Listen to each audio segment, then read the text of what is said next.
تابعداری۔ اگرچہ خدا کی ظاہر کردہ سچائی کو سننا ہماری روحانی ترقی میں بنیادی چیز ہے، ہمیں اس بات کو یقینی بنانا چاہیے کہ ہم اس سچائی کا اپنی روزمرہ زندگی میں اطلاق کریں۔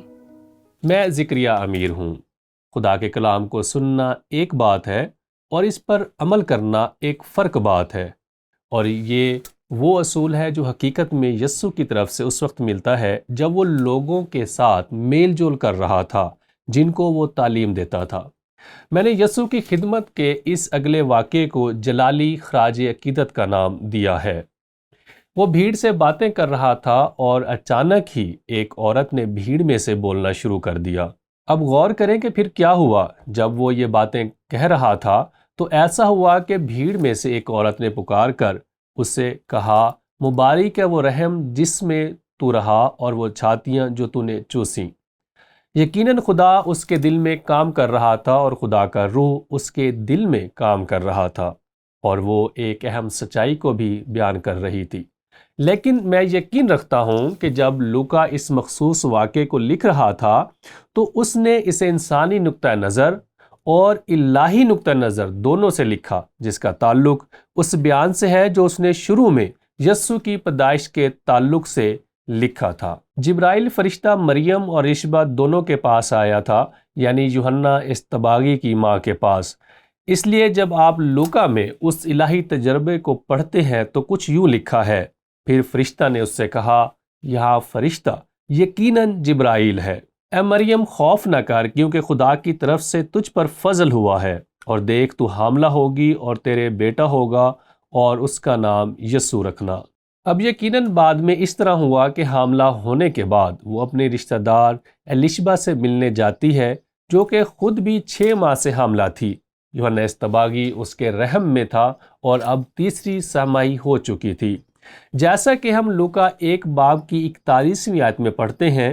اور جو ہی الشبہ نے مریم کا سلام سنا، اب وہ اس بات کو ذہن میں رکھیں کہ اس مقام پر یسوع ابھی رحم میں پڑا ہی تھا، وہ تھوڑے عرصے بعد ہی اس سے ملنے آئی تھی۔ تو ایسا ہوا کہ جو ہی الشبہ نے مریم کا سلام سنا، بچہ اس کے رحم میں اچھل پڑا۔ یہ یوحنا اصطباغی تھا جو اس کے رحم میں اچھل پڑا تھا، اور الشبہ روح القدس سے بھر گئی اور بلند آواز سے پکار کر کہنے لگی۔ اب ان الفاظ پر غور کریں، تو عورتوں میں مبارک اور تیرے رحم کا پھل مبارک ہے۔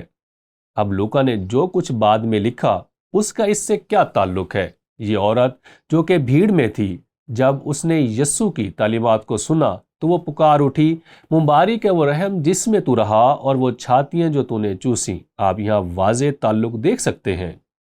میرا خیال ہے کہ روح القدس چاہتا تھا کہ لوکا اس خاص بیان کو لکھے اور الشبہ کی بات کی تصدیق کریں جو اس نے یسوع کی پیدائش اور یقیناً مریم کے تعلق سے کہی تھی۔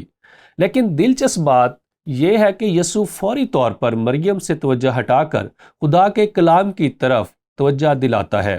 اب لوکا 11 باب کی 28ویں آیت میں غور کریں کہ وہ کہتا ہے، اس نے کہا، ہاں، مگر زیادہ مبارک وہ ہیں جو خدا کے کلام کو سنتے اور اس پر عمل کرتے ہیں۔ اب جو کچھ یسوع نے کہا اس بات پر غور کرنا کیوں اہم ہے؟ کیونکہ کچھ لوگ ہیں جو مریم پر توجہ رکھتے ہیں جو کہ مبارک خاتون ہے، لیکن حقیقت یہ ہے کہ وہ کئی لحاظ سے تقریباً پرستش کا مجسمہ بن چکی۔ لیکن مریم صرف ایک ذریعہ تھی، جو کہ ایک شاندار نوجوان کنواری لڑکی تھی جو کہ روح القدس کی قدرت سے حاملہ ہوئی۔ لیکن مریم کسی بھی طرح سے ان خواتین سے فرق نہیں جو یہاں اس کمرے میں ہیں یا جو میری آواز کو سن رہی ہیں۔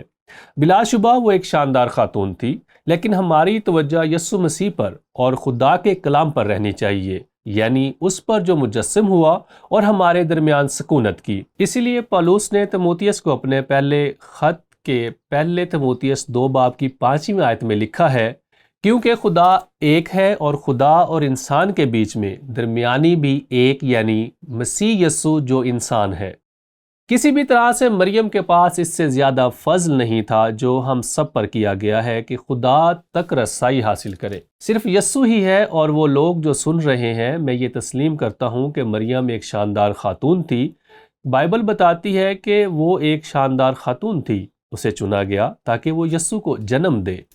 لیکن یسوع نے خود کہا، اے عورت، ایسی بات نہ کرو بلکہ خدا کے کلام پر توجہ کرو کہ میں کون ہوں۔ مجسم یسوع پر توجہ رکھو۔ وہ بذات خود مجسم خدا تھا جو زمین پر آ گیا، اور صرف وہی خدا اور ہمارے بیچ درمیانی ہے جو ہمیں خدا باپ تک رسائی دے رہا ہے۔ اس لیے آئیں اس سچائی کے لیے خدا کا شکر کریں جو یسوع نے یہاں بیان کی ہے۔ لیکن اس اصول کے تعلق سے رد عمل اور غور کرنے کے لیے ایک سوال ہے۔ ہم محض خدا کا کلام سننے کی بجائے کس طرح اس کا اطلاق کرنا سیکھ سکتے ہیں؟ سب سے پہلے میں آپ کو بتانا چاہتا ہوں کہ یعقوب نے اپنے خط میں کیا لکھا ہے۔ مجھے یہ حوالہ پسند ہے، میں نے اسے سنا اور کرنے کا نام دیا۔ لیکن کلام پر عمل کرنے والے بنو، نہ محض سننے والے۔ یاد رکھیں، جب ہم نے اس گفتگو کا آغاز کیا تو میں نے صرف یہ کہا تھا کہ خدا کے کلام کو سننا ایک بات ہے اور اس پر عمل کرنا ایک فرق بات ہے، اور یعقوب بھی اسی بات کی تائید کرتے ہوئے کہتا ہے، لیکن کلام پر عمل کرنے والے بنو، نہ محض سننے والے۔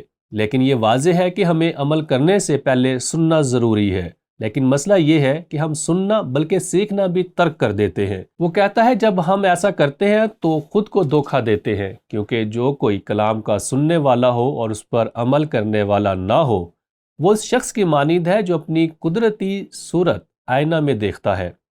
اس لیے وہ اپنے آپ کو دیکھ کر چلا جاتا ہے اور فوراً بھول جاتا ہے کہ میں کیسا تھا۔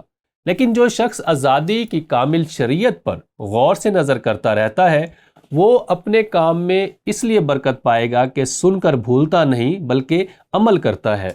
اب سادہ الفاظ میں اس سوال کا تعلق اس سے ہے کہ صرف سننے سے آگے بڑھنا کیوں مشکل ہے؟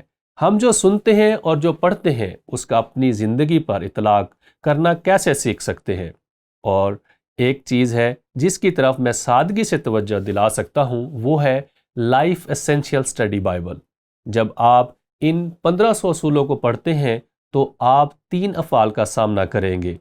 اب مجھ تک یہ بات باقاعدہ طور پر پہنچی ہے کیونکہ میں ان اصولوں کے لیے اس بائبل کا 7 سال سے مطالعہ کر رہا ہوں۔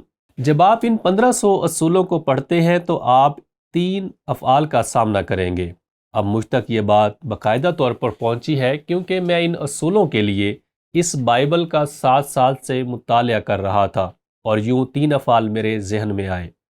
اس لیے ہر ایک اصول میں ایک فعل ہوگا اور آپ ان تینوں میں سے ایک فعل کو دیکھیں گے۔ پہلا ہمیں کرنا ہے یا ہونا ہے، جو کہ بتدریج بڑھنے سے متعلق ہے۔ ایک اور فعل ہے ہمیں کرنا چاہیے، یہ وہ چیز ہے جو کہ جاری ہے۔ اور پھر ایک اور فعل ہے ہمیں کرنا لازمی ہے۔ جب آپ کا واسطہ ان اصولوں سے پڑتا ہے جن کا تعلق نجات اور یسوع مسیح پر ایمان لانے سے ہے، تو آپ کے خیال میں کون سا فعل استعمال کرنا چاہیے؟ ہمیں لازمی کرنا چاہیے۔ لازمی کرنا ہے۔ لازمی ہے کہ ہم ہمیشہ کی زندگی کے وارث ہونے کے لیے یسوع مسیح پر ایمان لائیں۔ اس لیے یہاں ایک اہم چیز ہے جو میں آپ کو بتانا چاہتا ہوں، اور وہ یہ ہے کہ اگر ہم سننے یا احساسات سے آگے بڑھیں، ہمیں ان دونوں کی ضرورت ہے، بلکہ تینوں کی ہی ضرورت ہے۔ ہمیں عقلی طور پر جاننے کی ضرورت ہے کہ مسیح یسوع کون ہے، اور اپنے دلوں میں رد عمل ظاہر کرنے کی ضرورت ہے، یعنی کہ ہم جذباتی طور پر کیا احساسات رکھتے ہیں۔ یہ پرستش اور قبول کرنا ہے، لیکن حتمی طور پر ہمیں عمل کرنا ہے، یعنی جاننا، محسوس کرنا اور عمل کرنا۔ اس لیے آپ نے دیکھا ہوگا کہ میں نے ان اصولوں کے لیے وہ الفاظ استعمال کیے ہیں جو کہ عمل کرنے کو ظاہر کرتے ہیں، لیکن اس کا یہ مطلب نہیں کہ ہمیں جاننے یا محسوس کرنے کی ضرورت نہیں، لیکن ہمیں اس لحاظ سے غور کرنے کی ضرورت ہے کہ جو کچھ میں اپنے دل میں محسوس کرتا ہوں اس تعلق سے کیسے رد عمل ظاہر کروں۔ اس لیے خلاصہ کے طور پر یہی اصول ایک مرتبہ پھر سے دہراؤں گا۔ اگرچہ خدا کی ظاہر کردہ سچائی کو سننا ہماری روحانی ترقی میں بنیادی چیز ہے، ہمیں اس بات کو یقینی بنانا چاہیے کہ ہم اس سچائی کا اپنی روزمرہ زندگی میں اطلاق کریں۔